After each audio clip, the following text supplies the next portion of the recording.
Bienvenue à tous, ravi de vous retrouver dans l'émission. C'est votre hôte, Danny Aifong. Et comme vous pouvez le voir, je suis accompagné de l'analyste géopolitique, commentateur, auteur et animateur de sa propre chaîne YouTube, Andrei Martianov. Andrei, heureux de te revoir.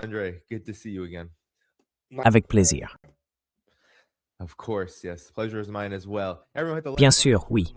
Le plaisir est partagé. Alors n'oubliez pas de mettre un j'aime en arrivant. Ça aide vraiment à faire connaître l'émission. Et Andrei, lui, a une expérience d'officier de marine, ce qui est parfait pour comprendre ce qui s'est passé ces dernières 24 heures. Avant l'émission, tu disais que c'était une simple piqûre d'aiguille au milieu d'une guerre beaucoup plus vaste. Mais pour revenir un peu sur ce qui s'est passé dans la nuit, l'armée américaine a mené des frappes contre l'Iran au port de Khashoggi, à Bandar Abbas. Ensuite, l'Iran a annoncé avoir tiré des missiles, lancé des drones et envoyé plusieurs de ses vedettes rapides pour riposter contre des destroyers américains. Téhéran affirme que 3 destroyers américains, l'USS Truxtun, l'USS Mason et l'USS Rafael Peralta, ont été endommagés et contraints de battre en retraite.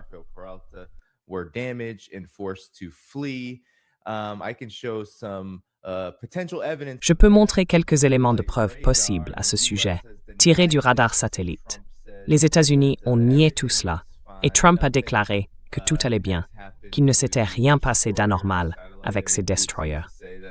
Pourtant, les images satellites semblent indiquer que plusieurs navires sont actuellement en feu dans le détroit d'Ormuz. Et pendant qu'on parle, des affrontements sont en cours. L'Iran affirme que tout navire commercial qui s'approche à quelques kilomètres de ces bâtiments de guerre pourrait être pris pour cible par erreur. Alors Andrei, aidez-nous à comprendre ce qui s'est passé, ce qui se passe en ce moment, et pourquoi, malgré la mise hors ligne du projet Freedom, les États-Unis ont pris ces mesures et que l'Iran a riposté. Qu'est-ce qui se joue exactement ici?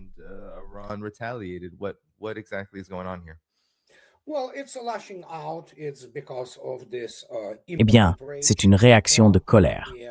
C'est à cause de cette rage impuissante de Trump et de l'Iran. C'est uniquement ça. Et oui, il va envoyer 2 destroyers, parce qu'apparemment, il ne comprend pas très bien ce qui se passe. Son administration non plus, mais ça, on le savait déjà. D'abord, les 2 camps vont revendiquer des succès, ou peu importe comment ils appellent ça. Et au final, il faudra attendre pour voir ce qui s'est vraiment passé. Mais oui, tu as raison. Les images infrarouges ont montré la zone et on voit clairement quelque chose qui brûle. Donc on peut considérer qu'au moins un des destroyers a peut-être été endommagé ou quelque chose comme ça. Et oui, c'est pas vraiment une surprise.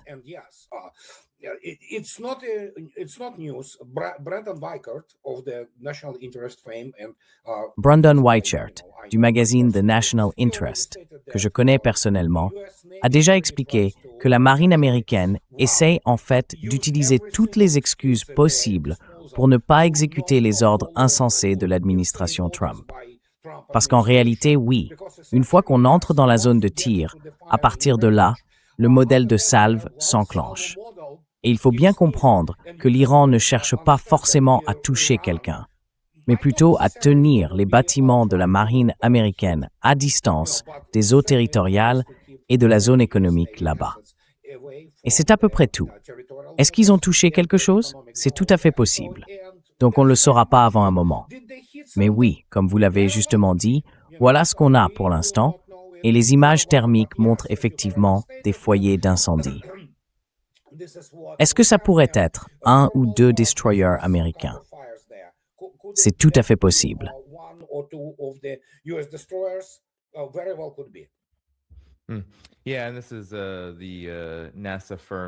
Oui, et là, c'est le satellite FIRMS de la NASA qui détecte ces multiples incendies, qui semblent correspondre, Andrei, aux rapports iraniens selon lesquels ces destroyers auraient dû se replier vers la mer d'Oman. Et c'est là qu'ils sont plus ou moins stationnés au milieu de tous ces dégâts. Oui, mais je me demande, Andrei, ce que tout ça dit, surtout que tu parles souvent de l'état de l'Empire américain et de là où il en est aujourd'hui. Peut-être que tu peux nous aider à comprendre ce que ces soi-disant batailles, ces destroyers et tout ce qui se passe dans le détroit d'Ormuz révèlent sur l'état actuel de l'Empire.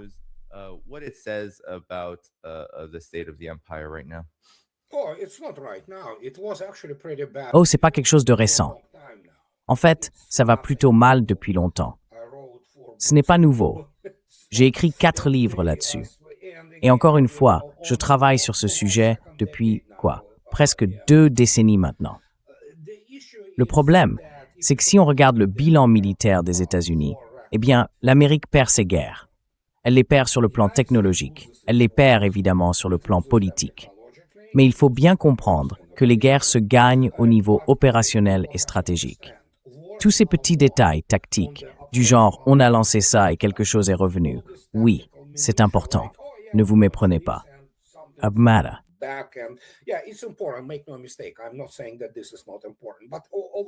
Je ne dis pas que ce n'est pas important. Mais dans l'ensemble, l'armée américaine a surtout été mise en avant par la machine de communication d'Hollywood.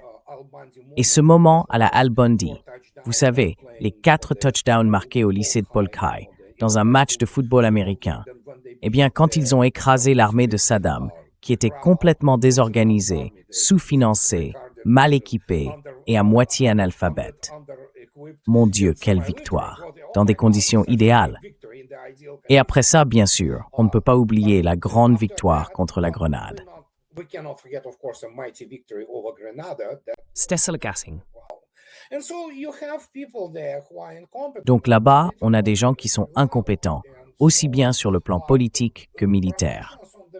Alors les vrais professionnels, ceux du niveau opérationnel intermédiaire, vous savez, les amiraux, les commandants d'escadron, et bien sûr les officiers qui dirigent les navires comme les destroyers, les sous-marins nucléaires ou les porte-avions, eux, ils comprennent très bien le jeu. Ils savent qu'ils ne peuvent pas sortir en disant « nous sommes une force absolue », parce qu'ils ne peuvent pas participer à un échange de missiles. Ils savent qu'ils vont être touchés et que leurs actifs, qui valent plusieurs milliards, peuvent même couler. Tout ça, c'est de la communication. Et l'un des points essentiels ici, c'est que les États-Unis mentent effrontément sur leurs pertes, évidemment.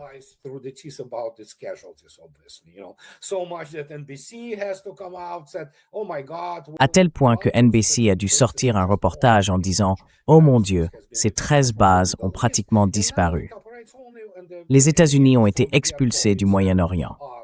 Et maintenant, ils n'y opèrent plus que dès le départ, en fait, comme une marionnette d'Israël. Trump fait ce qu'Israël lui dit. Point final. Il est sous la coupe d'Israël. Ce qu'on voit ici, c'est un effondrement complet de la structure politique, du système de gouvernance de ce pays. Et en conséquence, on observe aussi ces manifestations, qui sont, si on veut, des symptômes secondaires de toute cette décomposition. Et oui, qu'est-ce qu'on a? On a un destroyer de la classe Arleigh Burke, avec 96 cellules, dont la moitié sont des missiles de défense aérienne.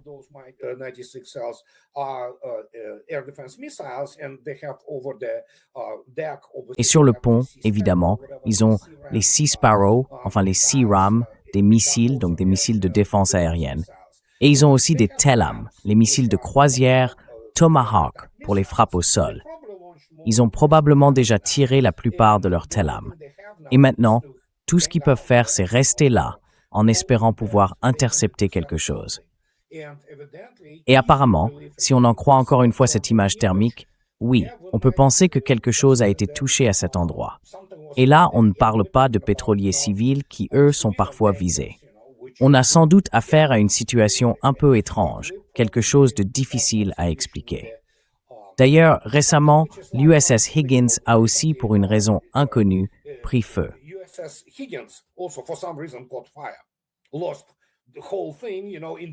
Ils ont tout perdu, tu vois, en plein milieu de nulle part. Et personne, évidemment, ne sait où se trouve ce Higgins, parce qu'il dépend du commandement du Pacifique. Il est, tu sais, basé à Yokosuka, au Japon. Mais tout à coup, où est passé ce destroyer? Est-ce qu'il aurait pu se trouver près de l'Iran? C'est tout à fait possible. Il ne communique pas sa position. Et comment ça se fait qu'un navire moderne, enfin il n'est pas tout jeune, 26 ans, mais quand même, perde soudainement tout? Plus d'électricité, plus de mouvement, plus de propulsion, plus rien. Qu'est-ce qui s'est passé? Mystère, non? C'est un peu comme ce petit incendie dans la buanderie du porte-avions. 30 heures à lutter contre un feu dans une buanderie, sérieusement? Ouais, franchement, ça n'a aucun sens.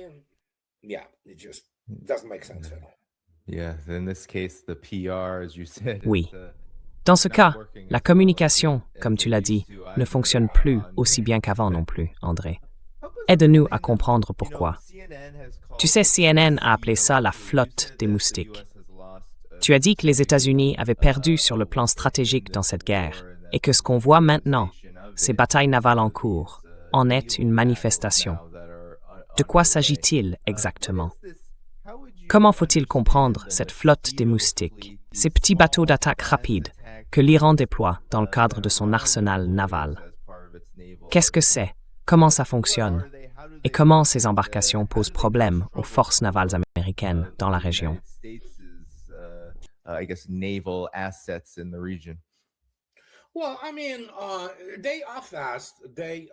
Eh bien, je veux dire, ils sont rapides. Certains peuvent aller jusqu'à 50 nœuds, donc presque 90 km à l'heure. Ou, oui, à peu près 55 000 à l'heure, en gros. Donc oui, ils sont rapides, très manœuvrables et donc pas faciles à atteindre. On peut quand même les toucher, mais le problème, c'est que personne ne sait vraiment ce qu'ils transportent. Certains ont des mitrailleuses de bon calibre. D'autres peuvent emporter quelque chose de comparable à un missile anti-char guidé, ce qui suffit à provoquer des dégâts, par exemple sur des pétroliers civils. Donc oui, on peut les frapper. Et même si, évidemment, un navire de guerre peut les repousser, il existe quand même un terme utilisé pour ça. C'est un terme qu'on retrouve partout dans le monde, dans les forces armées.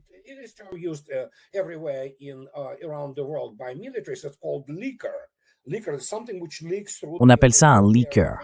Un leaker, c'est quelque chose qui réussit à passer à travers vos défenses aériennes. Et même un petit bateau, avec un équipage motivé et bien entraîné, peut percer et lancer par exemple un missile anti-char guidé, un ATGM, contre un destroyer ou n'importe quel autre navire de guerre. Et ça peut faire des dégâts, d'accord?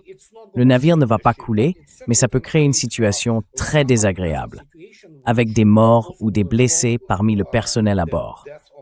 Voilà ce qu'ils font. Ce sont des opérations de patrouille, du type frappe et retraite, d'accord? Mais ce que beaucoup de gens ne comprennent pas, comme on l'a déjà dit et montré hier soir, c'est que tout repose sur le système, sur la façon dont il fonctionne à l'échelle d'un ensemble de systèmes. C'est ça, la guerre.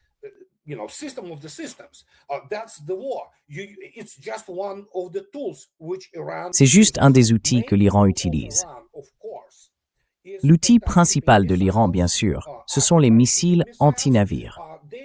Les missiles anti-navires.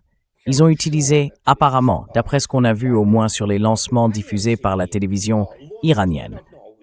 On ne sait pas vraiment. Il n'y a pas de lien géospatial, vous voyez, rien qui permette de dire où et quand ça s'est passé. Mais ils utilisent ces engins comme des sondes subsoniques lentes, les C-802, basées sur un modèle chinois, lui-même inspiré de l'ancien design soviétique du P-15.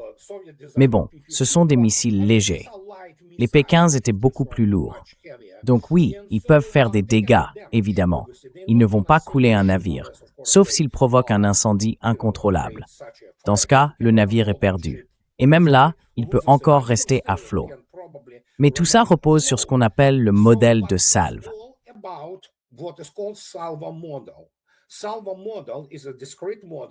Le modèle Salvo est un modèle discret, développé par le génie opérationnel et tactique de la marine américaine, FER, le capitaine Wayne Hughes. En fait, c'est aussi un modèle d'enseignement qui permet de déterminer combien de missiles, de quelle quantité et de quelle qualité il faut lancer pour percer la défense et obtenir ce qu'on appelle un leaker, c'est-à-dire un projectile qui passe à travers. On peut calculer les probabilités. Les Iraniens sont d'excellents mathématiciens et ils sont aussi très compétents sur le plan opérationnel. Ils savent donc comment ça fonctionne et ils conçoivent la structure de leur salve en conséquence. On peut par exemple envoyer quelques drones et quelques-uns de ces missiles. Disons qu'ils en abattent 3 il en reste un qui passe. Si c'est un drone, il peut exploser, causer quelques dégâts, mais c'est gérable, disons. En revanche, si ce sont 2 missiles anti-navires qui réussissent à passer,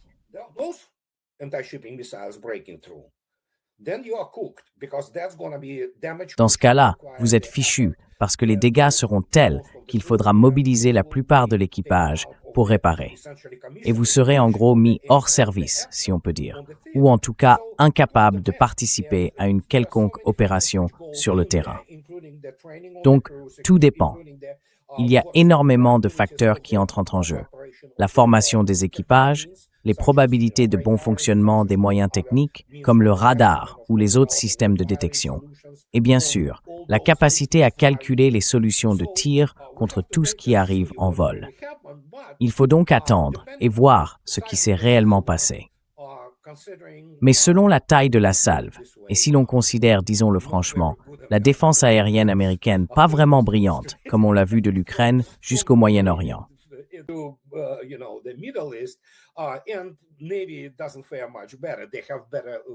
Et peut-être que ça ne s'est pas beaucoup mieux passé. Ils ont une meilleure visibilité sur l'horizon radio parce qu'il n'y a que la mer, tu vois. Mais c'est pas terrible non plus. Alors qui sait?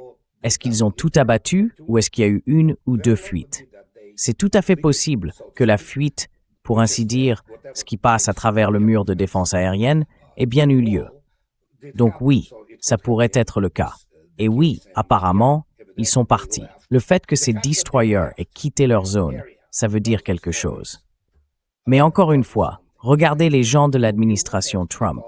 C'est une incompétence totale. Si on regarde de près le ministre, enfin, le secrétaire à la guerre, je veux dire, le type tatoué, alcoolique, qui a en fait un diplôme en sciences politiques et qui était présentateur sur Fox.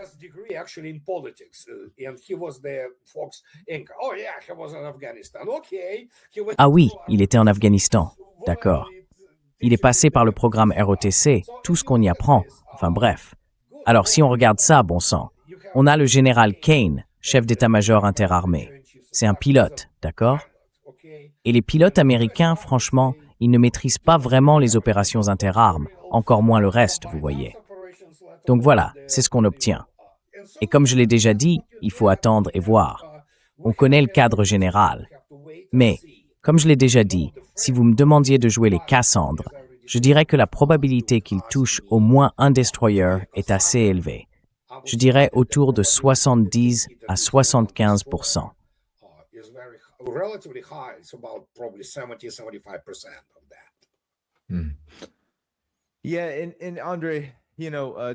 Oui.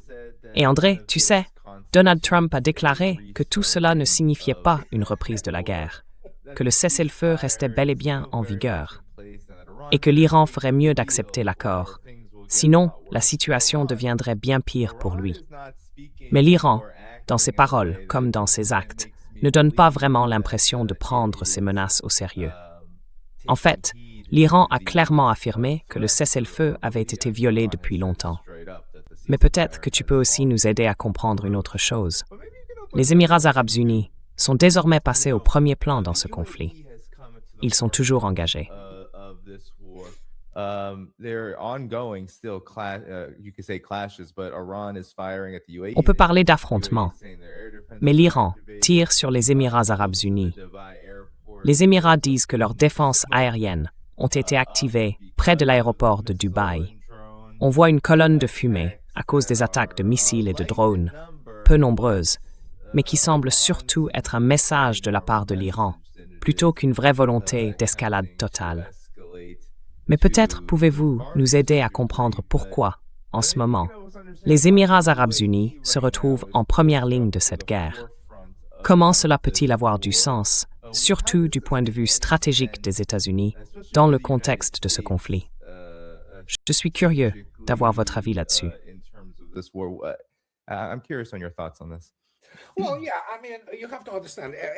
Eh bien oui, je veux dire, il faut comprendre.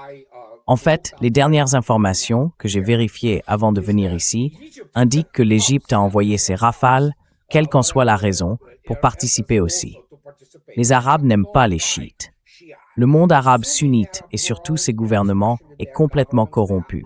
En gros, ils passent leur temps à faire des arrangements avec Israël et les États-Unis. N'oubliez pas le pétrodollar. Et où va cet argent? Je ne parle pas de l'Égypte. L'Égypte, c'est une toute autre histoire. Mais le fait est, ils sont au fond sous contrôle. Franchement, la seule chose qu'ils savent vraiment faire, c'est construire ces villes de pacotille, comme ce centre commercial en plastique qu'on appelle Dubaï. Vous voyez, sans histoire, sans culture, rien du tout. Juste des endroits où la nouvelle bourgeoisie tape à l'œil, va faire du shopping et acheter des babioles hors de prix.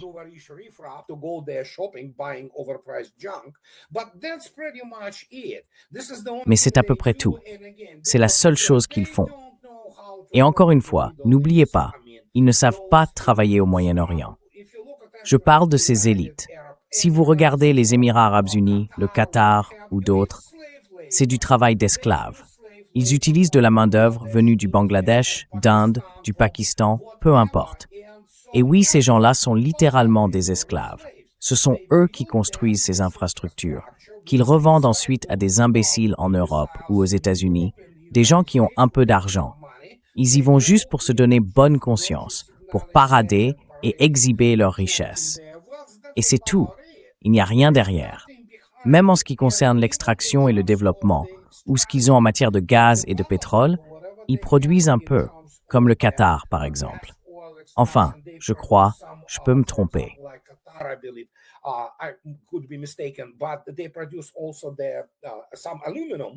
Mais ils produisent aussi un peu d'aluminium. Et c'est à peu près tout. Ce sont des mono-économies basées sur les hydrocarbures.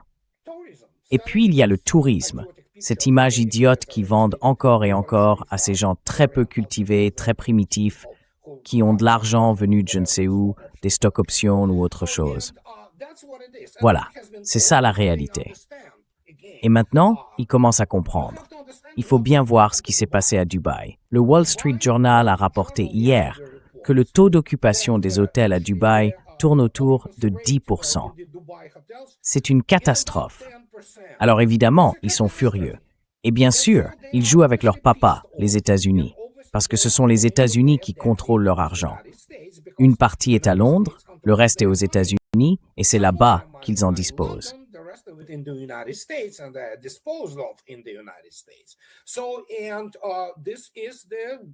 Alors, comment dire? Pas besoin d'être économiste. J'ai un doctorat en économie pour comprendre ce qui se passe. Si je détiens ton argent, je peux en faire ce que je veux. Et encore une fois, si on regarde le monde arabe, les élites arabes sont complètement déconnectées de la rue arabe, qui a toujours été pauvre. Et ça va empirer. Je veux dire, ils vont devenir misérables, vraiment. Ces gens-là, ils ont besoin de trouver une sorte d'exutoire à ce qu'ils pensent. Ce ne sont pas de grands stratèges. Alors ils vont participer à essayer de, disons, frapper ces méchants chiites, comme ils les appellent, alors qu'aujourd'hui, l'Iran bénéficie d'un soutien écrasant de la communauté internationale. C'est un pays admiré par 90% du monde.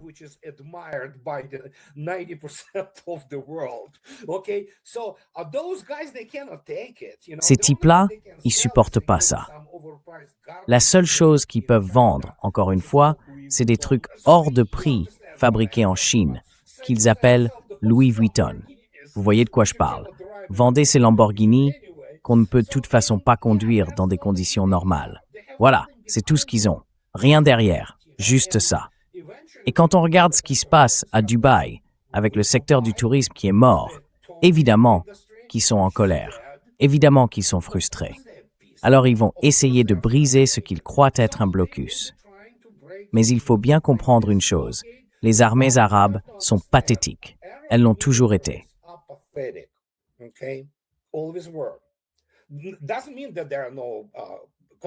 Ça ne veut pas dire qu'il n'y a pas de gens compétents et courageux, mais ils sont rares, vraiment rares. Tout ça est lié à la culture de cette région, tout simplement. Et donc, on a ce pays de 93 millions d'habitants qui, pour une raison ou une autre, a une vision très différente de l'islam, pour dire les choses gentiment. Ils ont combattu Al-Qaïda, ils ont combattu Daesh, et puis tout à coup, on les voit tenir tête aux États-Unis et à Israël. Israël, En fait, c'est un peu le complexe d'infériorité du monde arabe, parce qu'ils se sont fait battre à plate couture par eux. Eh bien, devinez quoi? Maintenant, il y a l'Iran, qui a transformé Israël, enfin qui est en train de le transformer, en parking, et Israël a reculé.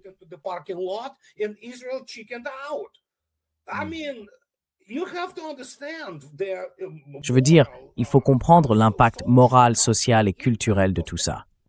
Alors, ils se disent d'accord, on a été sans arrêt battus et humiliés par ces gens-là. Et puis tout à coup, tu vois ces types qui tiennent tête aux États-Unis et à Israël. Et là, ils attirent en gros la sympathie du monde entier. Franchement, ça doit faire mal, non? Surtout dans une culture où tout tourne autour du paraître, du prestige, de la richesse, de la position sociale. C'est ça, le Moyen-Orient. D'accord? L'exagération, les figures de style, ce genre de choses. Mais là, ces gars-là, sans tout ce décorum, ils passent simplement à l'action. Et tout le monde se dit « Oh mon Dieu !»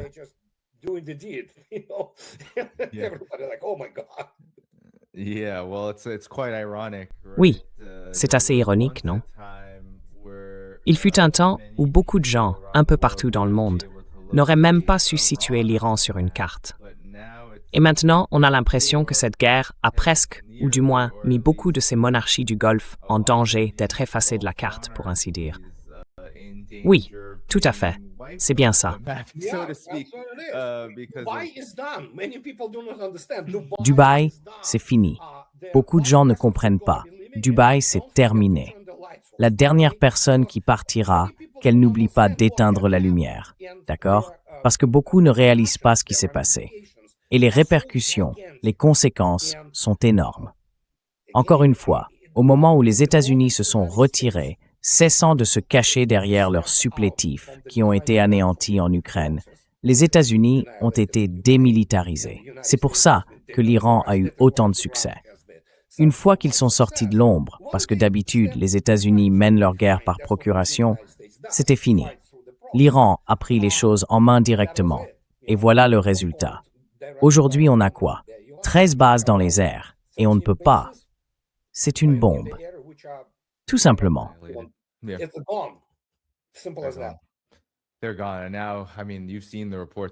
Ils sont partis. Et maintenant, enfin, tu as vu les rapports, j'en suis sûr, André. Ceux du Washington Post, de CNN. Ça sort, mieux vaut tard que jamais, j'imagine. Mais oui, non, ces bases sont inutilisables.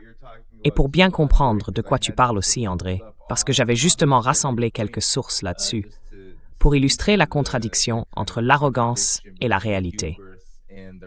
Voilà les États-Unis qui affirment empêcher 70 pétroliers iraniens. Et franchement, se vanter de ça, c'est assez incroyable, parce que c'est un crime de guerre d'essayer d'affamer un pays en bloquant son commerce de pétrole. Mais malgré tout, 70 navires sont, selon eux, empêchés par les forces américaines d'entrer ou de sortir des ports iraniens.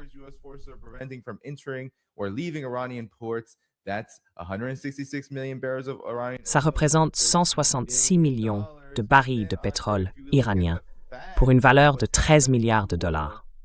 Mais ensuite, André, si on regarde les faits, ce qui se passe avec le pétrole dans la région illustre exactement ce dont tu parles. Il y a bien une petite baisse, mais la plus faible baisse de production, c'est celle de l'Iran, alors que les producteurs du Golfe Persique se sont effondrés. Et voici les Émirats arabes unis, qu'on vantait tant, à moins 40%.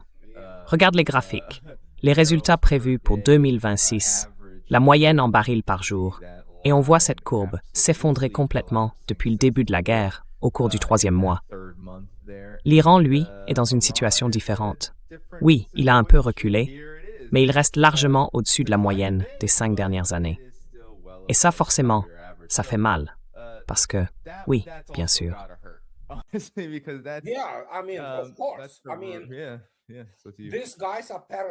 Je veux dire, ces types sont des parasites, en fait, comme on l'a déjà dit. Ils vivent aux dépens des autres. Souvenez-vous de ça. Je le répète souvent, cette fameuse phrase. Ce n'est pas une légende urbaine. Elle a vraiment été prononcée par un cheikh dans les années 70 ou 80.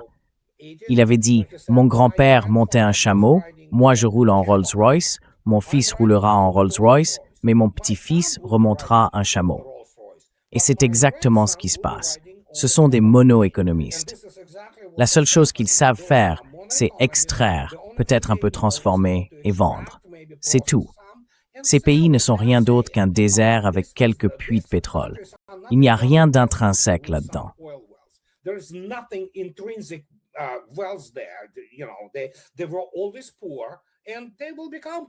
Ils ont toujours été pauvres.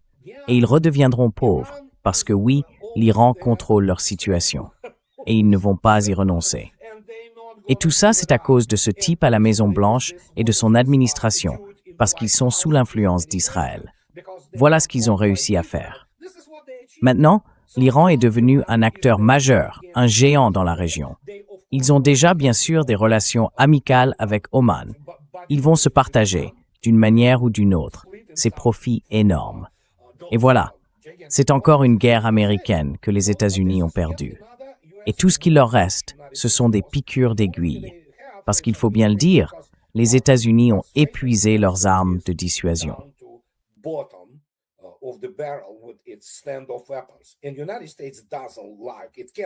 Les États-Unis n'aiment pas et ne peuvent pas mener une vraie guerre continentale, qui impliquerait par exemple une vaste opération terrestre.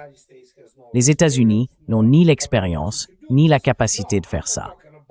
Non, je ne parle pas de cette escarmouche qu'a été la guerre du Golfe. C'était en réalité une guerre tout à fait exceptionnelle. Là, on parle d'un pays de 93 millions d'habitants, avec une armée qui sait vraiment se battre, et qui ne laissera même pas les États-Unis approcher des zones de rassemblement s'ils décident de lancer une opération terrestre. Franchement, est-ce que les États-Unis peuvent envoyer 50 000 pauvres soldats américains, garçons et filles, mourir pour rien?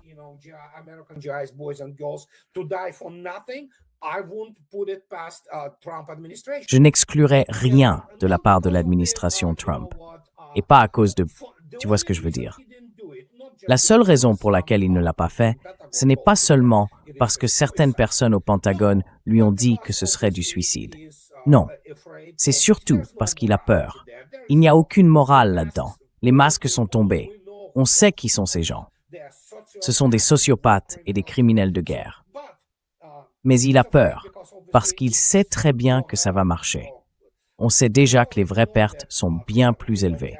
C'est sous-entendu, et même dit ouvertement, par exemple, comme tu l'as mentionné, sur CNN et NBC.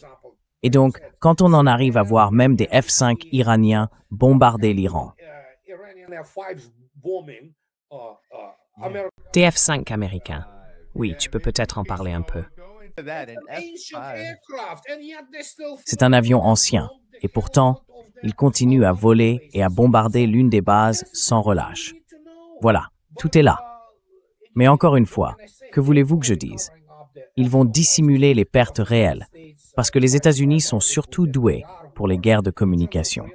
En ce qui concerne les vraies guerres, soyons honnêtes, comme je l'ai déjà dit, regardez simplement leur bilan militaire. Et il faut bien comprendre que l'Occident, dans son ensemble, a tout misé, littéralement tout, sur la défaite de la Russie. On sait comment ça s'est terminé, disons-le comme ça. Et l'Europe, elle, est hors jeu. À cause de ça, les États-Unis ont en fait été écartés de toute participation active à l'opération militaire spéciale, tout simplement parce qu'ils n'ont plus de matériel.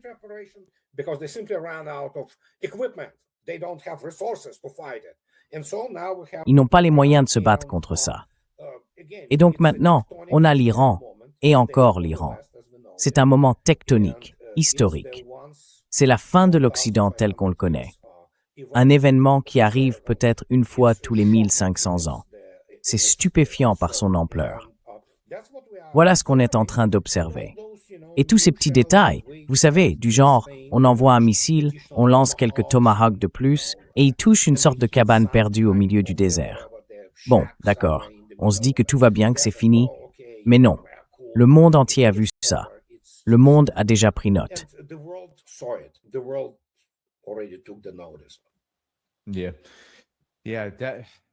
Oui, oui. Ce sont d'excellents arguments. Et pour bien souligner ce point, tout ça s'est passé ces dernières heures. L'Iran a envoyé un message, rapporté par CNN, à destination des navires dans le détroit d'Ormuz. Pour votre sécurité, parce qu'il faut parfois donner une leçon aux Yankees avec des missiles et des drones, rester à au moins 10 000 des navires de guerre américains. Et puis, il y a aussi quelque chose d'assez intéressant. La CIA a publié un rapport dans le Washington Post, ou plutôt, pour être précis, c'est bien la CIA qui a eu un rapport dans le Washington Post, leur journal de référence.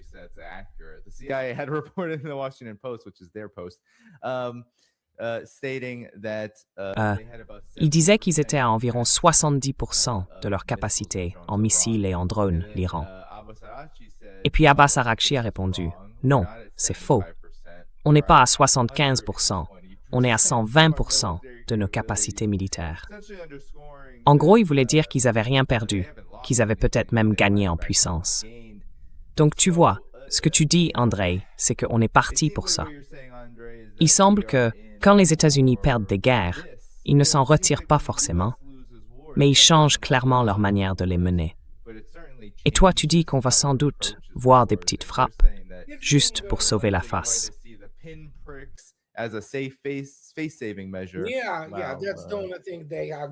Oui, c'est la seule chose qu'ils savent faire. D'abord, quand est-ce que la CIA a eu raison sur quoi que ce soit? En gros, la CIA d'aujourd'hui, c'est juste une extension du Mossad, et ils n'ont jamais été bons dès le départ. Vous savez, il y a eu des... Enfin non, je ne vais pas m'aventurer là-dedans. D'abord, je ne travaille pas pour la CIA, mais j'ai vu leurs évaluations sur la Russie. Ces types ne savent rien. Franchement, ils ne sont bons à rien, vous voyez? Mais bon, le fait est que, oui, évidemment, l'Iran continue de produire des missiles. Ils ont ces installations souterraines qui, d'après ce que je sais, n'ont jamais cessé de tourner.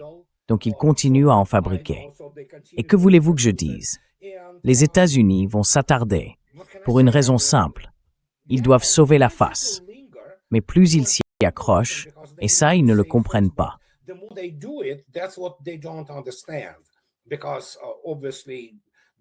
Parce que, évidemment, il n'y a jamais vraiment eu, à part la victoire totale dans la guerre du Pacifique, qui reste un fait. L'Union soviétique et l'armée rouge ont aidé, bien sûr, mais oui, c'était avant tout un effort américain. En revanche, pour l'Europe, ils ont oublié de mentionner l'armée rouge, qui a pratiquement anéanti la Wehrmacht et les forces de l'Axe sur le continent. Mais bon, quand on a une histoire militaire à ce point mythifiée, réécrite, qu'est-ce qu'on peut attendre d'autre? On ne peut pas la prendre au sérieux. On ne peut pas dire que, à un moment donné, tout finit, évidemment, comme avec l'ambassade en 1975, encore une fois. On a vu ce qui s'est passé en Afghanistan, que les États-Unis ne contrôlaient déjà plus depuis 2005-2006. Et c'était d'ailleurs clairement indiqué dans les fameux dossiers du Washington Post, qui ont révélé que les généraux américains le savaient.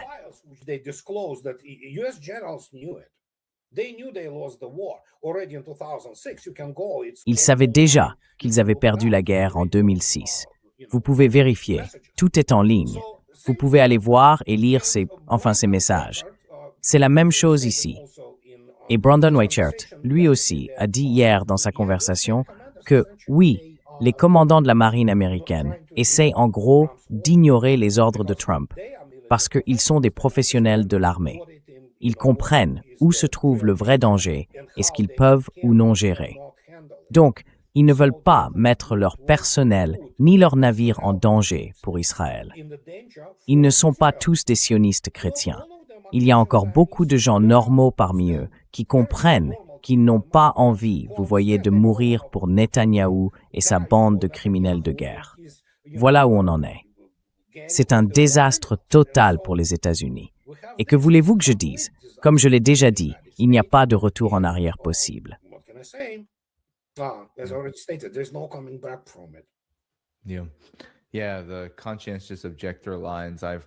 Oui, les lignes des objecteurs de conscience sont en effervescence à cause de tout ça. Et oui, il y avait ces rapports au début de la guerre, Andra, tu t'en souviens sûrement, de généraux ou de commandants militaires qui disaient à leurs subordonnés que c'était une guerre pour l'Armageddon et pour la résurrection de Jésus-Christ, dans leur esprit. Beaucoup de soldats américains, à des niveaux plus bas, appelaient ces lignes en se demandant « Mais de quoi ils parlent ?» Au juste.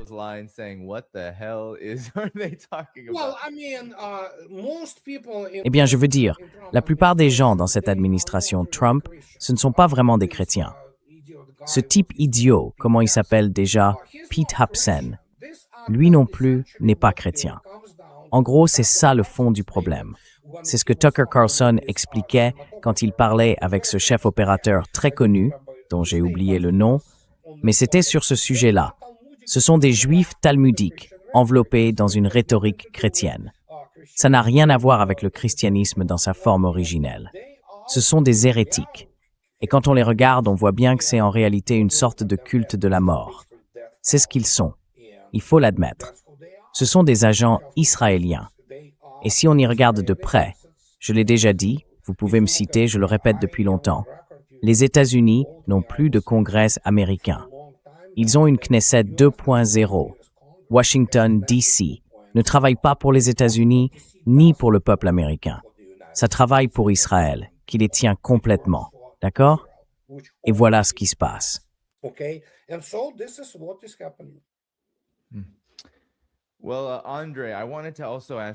Eh bien, Andra, je voulais aussi te poser une question sur la situation en Ukraine. Je voulais t'en parler parce que tu sais, demain, c'est le jour de la victoire. Et je voulais te demander, on voit toutes sortes de rapports, tu les as sûrement vus, disant qu'il n'y aura pas de chars russes pour le jour de la victoire, parce qu'ils sont tous au front ou détruits. Ouais, c'est n'importe quoi. Ouais, c'est des bêtises. Ouais.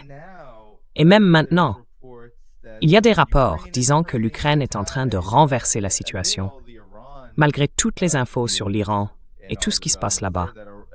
L'Ukraine serait en train de reprendre l'avantage, selon, bien sûr, l'Institut pour l'étude de la guerre. Mais qu'est-ce qui se passe vraiment? C'est quoi tout ce bruit autour du jour de la victoire? Et pourquoi ce récit, alors qu'on a l'impression que l'administration Trump s'intéresse assez peu à cette guerre, non du moins sur le plan diplomatique? Pourquoi est-ce qu'on entend maintenant parler du jour de la victoire, des chars russes et tout ça?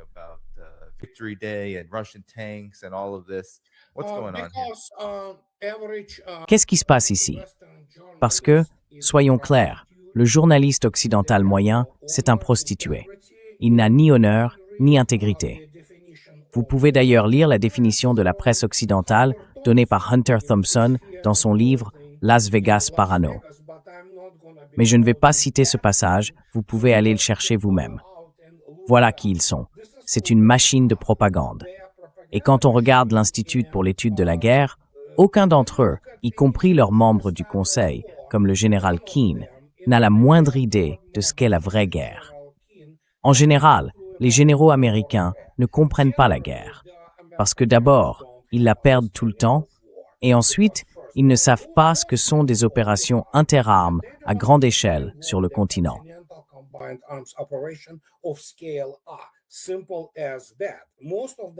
C'est aussi simple que ça.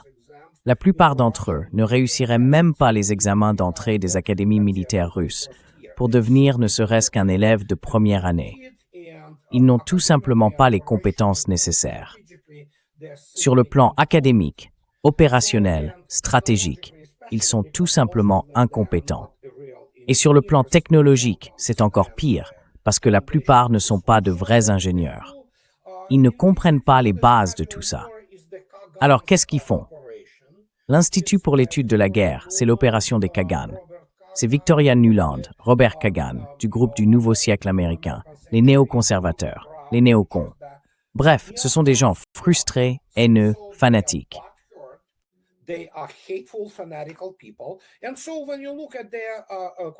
Alors, quand on regarde leurs compétences ou leur compréhension de quoi que ce soit lié à la guerre, ils n'y comprennent rien. Tout ce qu'ils font, c'est avaler le discours qu'on leur sert depuis Kiev, et ils relaient la propagande. Aucun d'entre eux n'est qualifié pour comprendre ce qui se passe réellement. Comme je l'ai déjà dit, le Pentagone, dans son ensemble, ne connaît rien à la guerre continentale, ni aux opérations combinées à grande échelle. Alors, ils inventent de la propagande. Non, la Russie avance. Elle continue de progresser chaque jour. Il n'y a donc pas besoin d'utiliser des chars ou d'autres équipements, parce qu'il ne fait absolument aucun doute qu'il existe un risque réel d'attaque par des drones ukrainiens.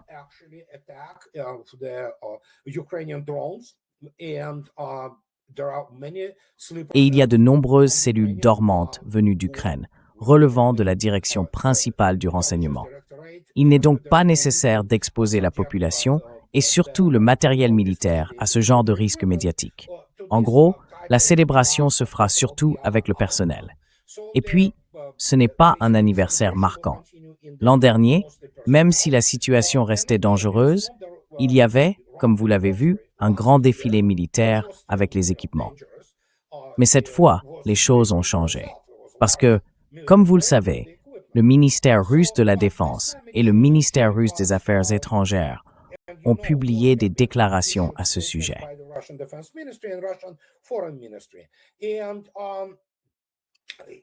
Et visiblement, leur couverture diplomatique, si on peut dire, de ce qui se prépare, a commencé vers le 15 avril, quand le ministère russe de la Défense a publié la liste de ces soi-disant ateliers et usines qui fabriquent des drones pour l'Ukraine, situés en Italie, au Danemark, en Allemagne et ailleurs.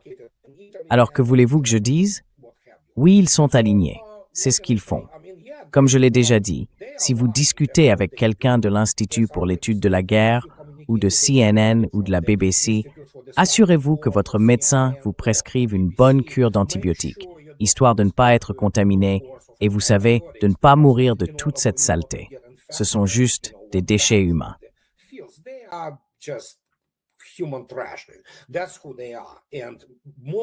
C'est ça, c'est exactement qui ils sont. Et la plupart d'entre eux, par exemple, l'Institut pour l'étude de la guerre, c'est juste l'engrenage de propagande de la CIA, du clan Kagan et des néoconservateurs. La plupart d'entre eux sont des criminels de guerre. Je veux dire, les généraux américains, en général, ce sont des criminels de guerre, parce qu'ils sont doués pour tuer des civils. C'est la seule chose qu'ils savent faire. Alors quand on regarde ce qui se passe, oui, bien sûr, Argentinian, c'est un média pathétique, détenu par des intérêts arabes. Je peux en acheter n'importe lequel si je propose un prix plus élevé. D'accord? Ce sont tous des prostituées. Donc dans ce cas-là, peu importe ce qu'ils écrivent, franchement, qui ça intéresse? La réalité sur le terrain, elle est très simple.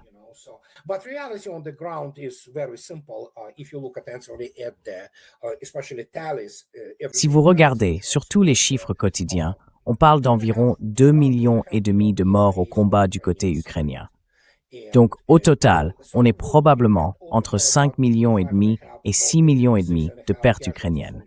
Et la plupart des diplômés de West Point ou du US Army War College n'ont tout simplement pas les outils pour comprendre ça. Ils ne le saisissent pas. Les États-Unis sont extrêmement sensibles à leurs propres pertes, vraiment très sensibles. Et c'est pour ça qu'ils ne comprennent pas cette guerre, qu'ils n'arrivent pas à comprendre pourquoi les Russes se moquent du système Patriot PAC-3. Parce que, et là je cite mot pour mot le commandant adjoint des forces aérospatiales russes, le PAC-3 ne peut pas se défendre lui-même. Oubliez de défendre quoi que ce soit d'autre.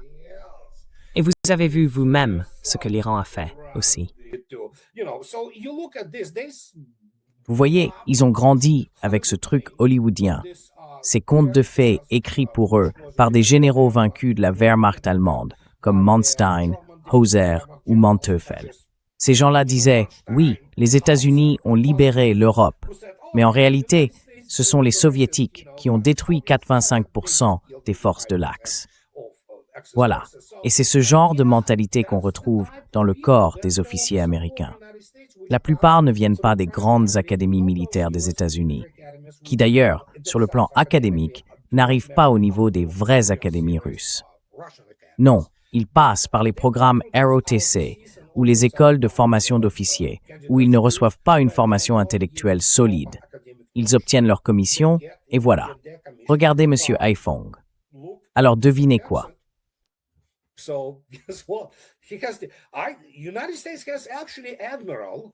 Les États-Unis ont en fait un amiral, je ne me souviens plus de son nom, qui est diplômé de l'Académie navale, avec une spécialisation en littérature anglaise. Voilà.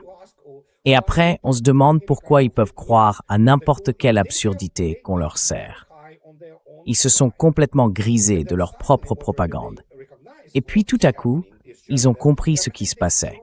En réalité, tout ce qu'ils ont lancé contre la Russie a été détruit. Tu veux voir les chiffres? Je peux t'envoyer le lien, mais ils sont généralement dans mes vidéos. En gros, il y a, disons, l'équivalent de 3 armées terrestres complètes, du genre de celles que les États-Unis ont utilisées pendant la guerre du Golfe en 1991, qui ont été, en termes d'équipement et de personnel, anéanties. Complètement. In terms of equipment and personnel have been obliterated, just completely, So, and they cannot still understand it, what is going on. Et ils n'arrivent toujours pas à comprendre ce qui se passe. L'une des raisons, en fait, pour lesquelles l'Iran a eu un impact aussi important, c'est que clairement, les États-Unis n'ont tout simplement pas les ressources pour soutenir tout ce qu'ils voudraient soutenir. Beaucoup de gens ne réalisent toujours pas que les États-Unis ne fabriquent même plus de chars. Les F-35 n'ont pas de radar. Ils volent avec, vous savez, ces disques de musculation pour équilibrer leur... Je ne plaisante pas, ce ne sont pas mes mots. C'est public, c'est dans les médias, dans les journaux, ce genre de choses. Et voilà où on en est. Alors qu'est-ce qu'il leur reste? Ils vont réécrire l'histoire. Le général Patton a vaincu cela. Vous voyez ce que je veux dire? Oui, bien sûr. Voilà, c'est ce qu'ils pensent.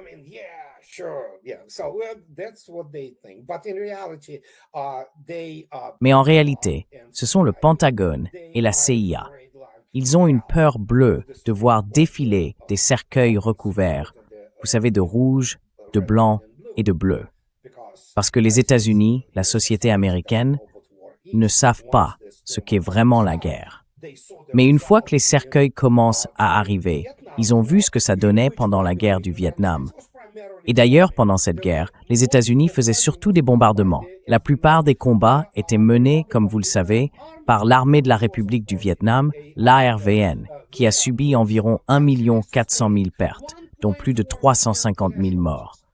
Donc oui, quand toute votre histoire militaire est construite sur l'idée que, soi-disant, on est les meilleurs, eh bien, si vous êtes vraiment les meilleurs, gagnez la guerre.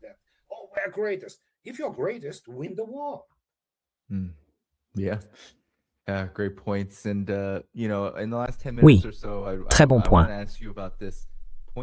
Et dans les 10 dernières minutes qu'il nous restent, j'aimerais te poser une question sur un argument que je vois beaucoup circuler, et je veux savoir si tu y crois, toi.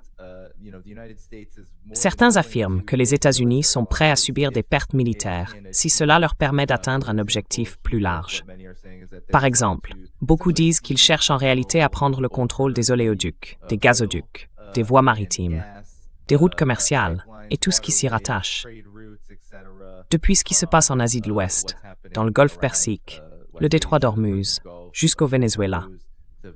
Et maintenant, ils citent même l'Ukraine, et bien sûr l'OTAN, les États-Unis et l'OTAN derrière tout ça, frappant les raffineries de pétrole russes. Donc, cet objectif global, qui serait de couper la Chine et la Russie, et en fait le reste du monde, de la capacité de la Russie à produire et à échanger de l'énergie de manière indépendante, serait suffisant pour que les États-Unis puissent dire qu'ils ont au moins gagné quelque chose. Tu y crois, toi? Non, non, non.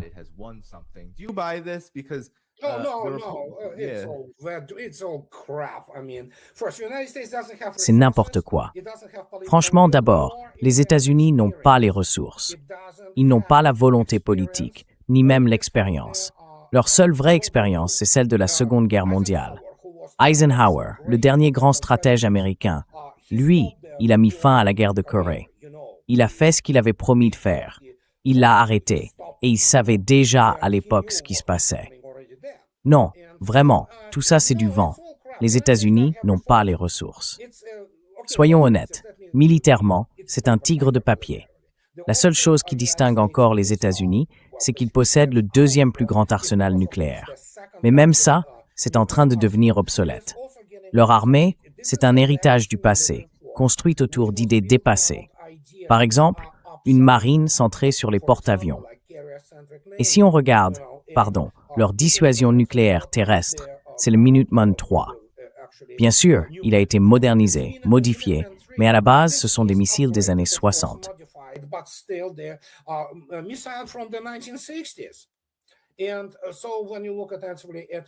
Alors, quand on regarde ce que les États-Unis ont en matière de dissuasion navale, il s'agit des sous-marins de la classe Ohio.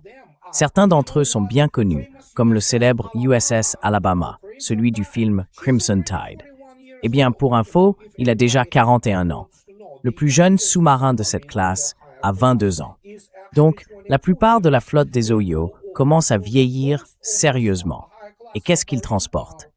Des missiles Trident II D5. Ces missiles datent des années 90. Ce sont de bons missiles, ne vous y trompez pas. Mais malgré tout, ils se retrouvent aujourd'hui face à quelque chose de nouveau. Pour la première fois, ils ont vu ce qu'est une véritable défense aérienne. Et pour ça, l'US Air Force n'est ni préparée ni formée à combattre. Elle n'a tout simplement pas l'expérience ni les connaissances nécessaires pour compenser ce désavantage.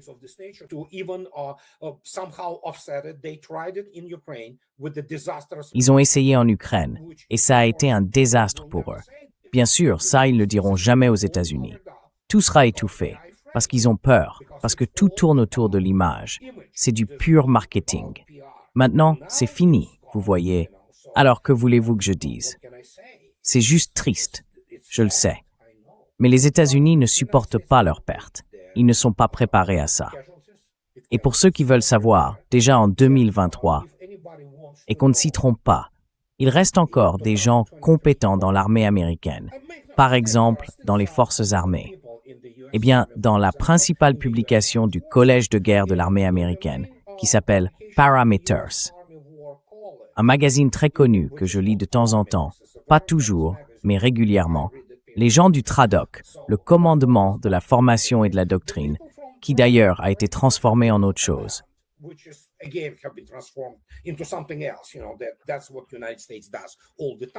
C'est exactement ce que font les États-Unis tout le temps. Ils n'apprennent pas vraiment à se battre, ils transforment simplement leurs ordres en autre chose. Mais ils ont publié un article intitulé « Les leçons de la guerre en Ukraine » dans la revue Parameters. Et à ce moment-là, ils expliquaient très clairement, c'était en 2023, donc il y a 3 ans, que si les États-Unis combattaient la Russie dans les conditions de l'époque, ils subiraient environ 3600 pertes par jour. Autrement dit, les États-Unis atteindraient en 4 semaines le niveau de perte du Vietnam, 56 000 morts et d'autres victimes, dont ils ne se sont toujours pas remis.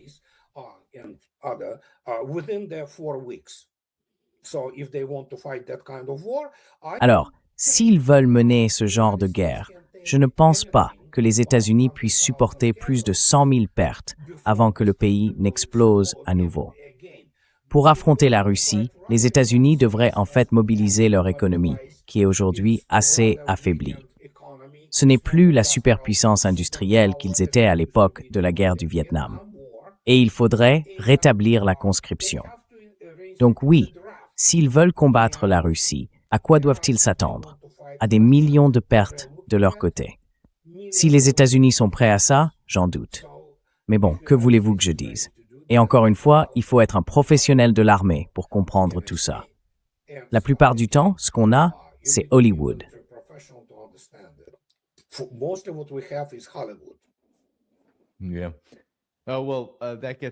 Oui. Bon, ça m'amène à ma dernière question pour toi, Andrei.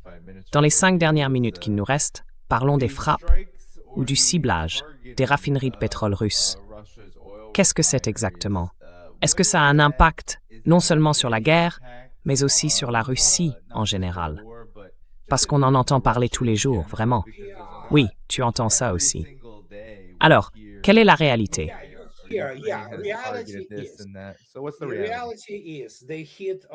En réalité, ils ont frappé les installations de stockage de 2 pays dans le port de Tuapse. Ils n'ont jamais endommagé la raffinerie. Et encore une fois, vous voyez, c'est de la science militaire. Il faut comprendre ce qu'est une raffinerie et ce qu'il faut vraiment pour la mettre hors service. Ils ont menti à propos du port et de la raffinerie d'Ust-Luga, qui n'ont jamais cessé de fonctionner. Ils ont touché, comment on appelle ces réservoirs cylindriques déjà? Oui, ça brûle, ça fait de la fumée, c'est spectaculaire bien sûr. Mais sur le plan opérationnel, ça ne change pas grand-chose. Donc oui, c'est ce qu'ils essaient de faire. Mais encore une fois, ce ne sont que des piqûres d'aiguille, et la Russie continue. D'ailleurs, si vous allez sur mon site, hier, j'ai justement publié un article sur la production et sur la vente de pétrole par la Russie.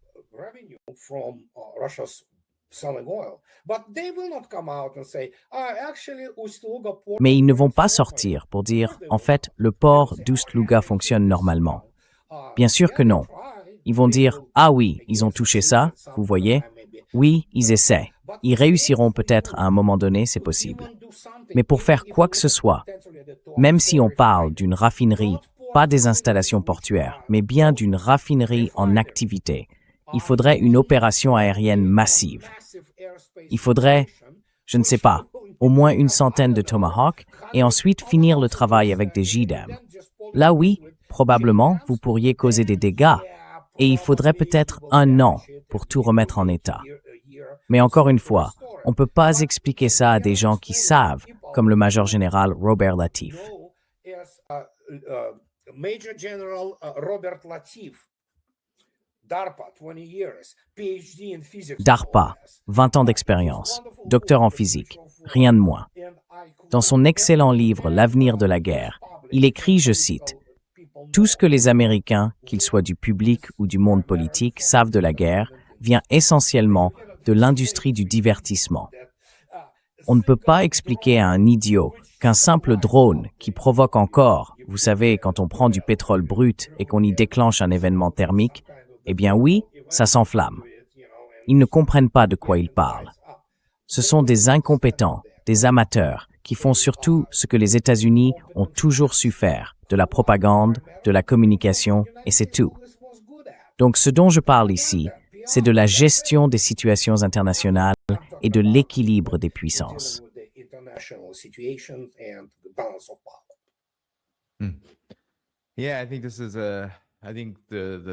Oui, je pense que le fil conducteur de notre discussion aujourd'hui, c'est clairement la différence entre l'apparence et l'essence. Les États-Unis font énormément d'efforts pour paraître forts, durs, pour donner l'image de l'hégémon que beaucoup pensent qu'ils sont. Oui, oui. Et en réalité, une grande partie de cette apparence, de ce qu'ils essayent de rendre réel, passe par ce qu'ils ont fait à l'Iran, par ce qu'ils ont fait en Ukraine, c'est-à-dire détruire des vies, littéralement, et tenter de tuer le plus de gens possible. Mais je ne pense pas que cela mène forcément à plus de domination. Ça conduit plutôt à une sorte de renversement complet.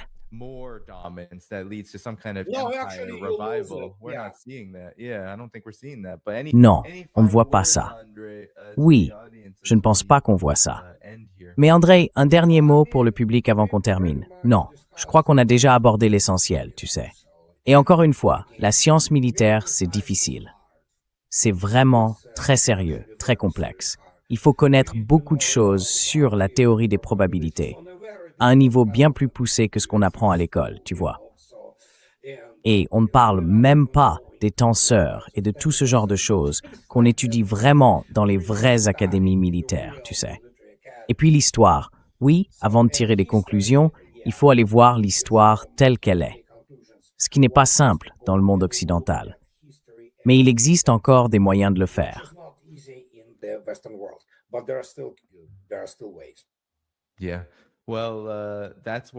Oui. Eh bien, c'est pour ça que je veux que tout le monde, vraiment tout le monde, en quittant l'émission aujourd'hui, aille voir la description de la vidéo. Vous y trouverez la chaîne YouTube d'André ainsi que son blog. Allez y jeter un œil, ça vous aidera à mieux comprendre la situation.